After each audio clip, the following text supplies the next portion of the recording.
എന്റെ കുടുംബത്തോട് നമസ്കരിക്കാൻ കൽപ്പിക്കുക. നമസ്കാരം അത്ര അടിസ്ഥാനപരമായ കാര്യമാണ്. അതൊരു പ്രാവശ്യം പറഞ്ഞ പോലെ നമസ്കരിക്കാരൻ കാഫറാണ്, നമസ്കരിച്ചോണം എന്ന് പറഞ്ഞാൽ പോലെ ആരുടെ പറയുന്ന വിശ്വാസമാണ്.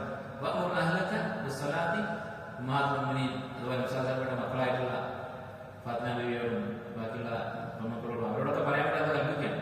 അവരോട് നമസ്കരിക്കാൻ കൽപ്പിക്കുക. വസ്തുതരാതെ ക്ഷമയോടുകൂടി അത് പറഞ്ഞുകൊണ്ടിരിക്കുക എന്നാ. അപ്പൊ നമ്മളൊക്കെ എത്രമാത്രം ക്ഷമിക്കേണ്ടത്? അപ്പൊ ക്ഷമ എന്ന് പറയുന്നത് സബർ എന്ന് പറയുന്നത് ദാവത്തിന്റെ ആണിക്കല്ല. അതുള്ളവരെ ദാവത്തിൽ വിജയിക്കുകയുള്ളൂ. തുടർന്ന് അല്ലാഹു തആല പറയുന്നത് ഈ യക്കാദുല്ലദീന കഫറു, താങ്കൾ ഈ സബറോടുകൂടിയൊക്കെ ദാവത്ത് ചെയ്താൽ എന്താണ് സംഭവിക്കാൻ പോകുന്നത്? ഈ യക്കാദുല്ലദീന കഫറു, കാഫിറുകൾ ലയുസ്ലിഖൂനക ബിഅബ്സാരിഹിം. സലഖ എന്ന് പറഞ്ഞാൽ കാൽ തെറ്റി വീഴുക, അല്ലെ വഴുവഴുപ്പുള്ള ഒരു പ്രതലത്തിൽ നടത്തുമ്പോൾ തെറ്റി വീഴുന്നതിന് സ്ലിപ്പാവുന്നതിനാണ് സലഖ എന്ന് പറയുന്നത്. അല്ലെ മസാലിഖ് എന്ന് പറയും. കിതാബുകൾ മസാലിഖുൽ ഉസൂലിയ്യീൻ, ഉസൂൽ ഫിഖ്ഹിന്റെ വിഷയത്തിൽ ബന്ധങ്ങൾ എത്തിയിട്ടുള്ള ആളുകൾ അവർക്ക് സംഭവിച്ചുള്ള അബദ്ധങ്ങൾ. മസാലിഖ് എന്ന് പറഞ്ഞാൽ എന്താണ്? കാല് തെറ്റുക. അങ്ങനെ താങ്കളെ വീഴ്ത്താറായിരിക്കുന്നു. ഖാദ യഖാദ് എന്ന് പറഞ്ഞാൽ ഒരു കാര്യം ചെയ്യാറായിരിക്കും. നിഷേധികൾ എത്രമാത്രം അവരുടെ പ്രതിഷേധവും അവരുടെ വെറുപ്പും എവിടെ എത്തിയിരിക്കുന്നു? ലയുസ്ലിഖൂനക ബിഅബ്സാരിഹിം, തങ്ങളുടെ കണ്ണുകൊണ്ട് താങ്കളെ തള്ളി വീഴ്ത്താറായിരിക്കും. എന്താ ഉദ്ദേശിക്കുന്നത്? രണ്ട് വ്യാഖ്യാനങ്ങൾ കാണാൻ തീർച്ചയായും. ഒന്ന്, അവരുടെ മുഖത്തുള്ള വെറുപ്പ്. ആ വെറുപ്പ് കണ്ടാൽ ഇപ്പൊ വീണ് പോകുന്നു. നോട്ടത്തിന്റെ അവരുടെ കണ്ണിലുള്ള വെറുപ്പ് അത് കണ്ടാൽ സിനിമ ഇപ്പൊ വീണ് പോകും. ആ നോട്ടം കൊണ്ട് മാത്രം എന്ന് തോന്നിപ്പോകും. എത്രമാത്രം വെറുപ്പുണ്ടാകും. സൂറത്ത് ഹജ്ജ് പറഞ്ഞു, ആയാത്തുന ബയ്യിനാത്ത്, നമ്മുടെ വ്യക്തമായ ദൃഷ്ടാന്തങ്ങൾ വിശുദ്ധ ഖുർആന്റെ ആയത്തുകൾ ഓതിക്കേൽപ്പിച്ചാൽ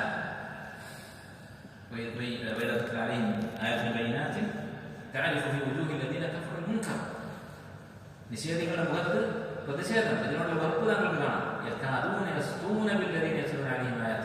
ഈ ആയത്തുകൾ ഓതുന്നവനെ അവർ അടിക്കാറായിരിക്കുന്നു. അവരുടെ മുഖത്തുള്ള വെറുപ്പുകൊണ്ട്.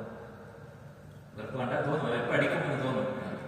അതാണ് ഇവിടെ പറയുന്നത്. രണ്ടാമത്തെ വ്യാഖ്യാനം കണ്ണുകൾ എന്ന് പറഞ്ഞിട്ട് ചില സലഫുകൾ താബിഈമായ സെയ്ദ് ബിൻ അസ്ലം, അതുപോലെ ഇസ്മായിൽ സുദ്ദി റഹിമഹുല്ലാഹ്, അങ്ങനെയുള്ള മുഫസ്സിരീങ്ങൾ പലരും കണ്ണേറാണ് ഉദ്ദേശിക്കുന്നത് എന്ന് പറഞ്ഞത്. എന്താ കണ്ണേർ പറഞ്ഞാൽ ഒരാൾക്ക് മറ്റൊരാളോട് അസൂയ, ആ അസൂയയോടുകൂടി അവൻ്റെ ഒരു നിഅമത്ത് ഇവൻ നോക്കിയാൽ, നിങ്ങളുടെ കയ്യിൽ നല്ല മനോഹരമായ ഒരു വസ്ത്രം അല്ലെങ്കിൽ വാഹനം, വീട് കണ്ടു, അതിനോട് ഒരാൾക്ക് അസൂയുണ്ട്.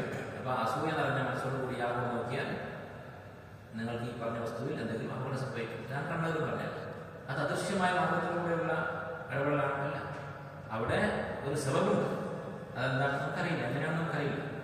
അല്ലാഹു റസൂൽ പറയുന്നു ഇത് സംഭവിക്കുമെന്ന് പറഞ്ഞാൽ അങ്ങനെ സംഭവിക്കാനുള്ള ഒരു സബബ് അല്ലാഹു തആല നിശ്ചയിച്ചു.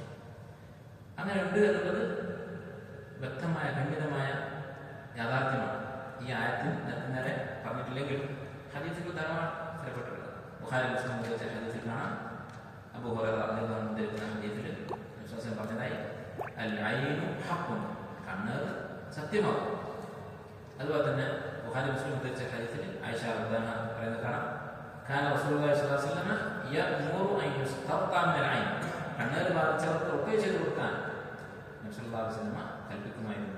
ഇത് യാതൊരു സംശയവും ഇല്ലാത്ത കാര്യമാണ്. അഹ്ലുസുന്നത്ത് വൽ ജമാഅത്തിന്റെ ഇജ്മാഉള്ള കാര്യമാണ് കണ്ണ് ഫലിക്കും എന്നുള്ളത്. ഈ ആയത്തിന്റെ തഫ്സീറിൽ ഒരു സംഭവം സബബുൻ നുസൂൽ വിശദീകരിക്കുന്ന കിതാബുകളിലൊക്കെ കാണാം. മക്കയിൽ ഒരു മുശ്രിക്കായ ഒരാളുണ്ടായിരുന്നു. അയാൾ കണ്ണുകളുടെ ഒരു സ്പെഷ്യലിസ്റ്റാണ്. എന്താണ് ചെയ്യുന്നത്? ഇയാൾ 2-3 ദിവസം പട്ടിണി കിടക്കും തുടർച്ചയായി. ഒരു ടെൻ്റ് അടിച്ചിട്ട് എൻ്റെ ഒരു പട്ടിണി കിടക്കും. ഞാൻ കുറേ ദിവസം പട്ടിണി കിടക്കുമ്പോൾ അങ്ങേറ്റത്തെ വിശപ്പും പ്രയാസമായിരിക്കും. എന്നിട്ട് ആരെയാണോ ഉപദ്രവിക്കേണ്ടത് അവരെ പിടിച്ച് ഇയാളെ മുന്നിൽ കൊണ്ടുപോയി നിർത്തും ശത്രുക്കൾ. ഇയാൾ നോക്കിക്കഴിഞ്ഞാൽ ഈ വന്ന ആൾക്ക് എന്തെങ്കിലും പറ്റും. കാരണം അയാൾ നല്ല ഭക്ഷണം കഴിച്ച് സന്തോഷത്തിലായിരിക്കും വരുന്നത്. ഇവൻ ഒരു മനുഷ്യന്റെ ഏറ്റവും വലിയ പ്രയാസം വിശപ്പ് കൊണ്ട് കണ്ണാത്ത അവസ്ഥയിലായിരുന്നു നിൽക്കുന്നത്. അപ്പോൾ അങ്ങേറ്റത്തെ അസൂയോടുകൂടി നോക്കും, അതോടുകൂടി ഇയാൾ ബുദ്ധിമുട്ടും. അങ്ങനെ ഒരാളുണ്ടായിരുന്നു. അയാളെ നബി സല്ലല്ലാഹു അലൈഹി വസല്ലം ഉപദ്രവിക്കാൻ വേണ്ടി മുശ്രിക്കുകളെ ഏൽപ്പിച്ചിരുന്നു. അത് അല്ലാഹു തആല നഫ്സിനെ രക്ഷിച്ചു എന്ന് പറയുന്ന സംഭവം തഫ്സീറുകളിൽ കാണാം. അപ്പോൾ ഏതായാലും കണ്ണുകൾ ഫലിക്കുമെന്നുള്ളത് സ്ഥിരപ്പെട്ട സംഭവമാണ്. ഈ സംഭവം അല്ലാഹു സ്വഹീഹാണെന്ന് അറിയില്ല. പക്ഷെ മുഫസ്സിരീങ്ങൾ പലരും ഇത് ഉദ്ദേശിച്ചിട്ടുണ്ട്. ഏതായാലും അതുണ്ടെങ്കിലും ഇല്ലെങ്കിലും കണ്ണേർ എന്നുള്ളത് സത്യമാണ്. ഹസൻ ബസരി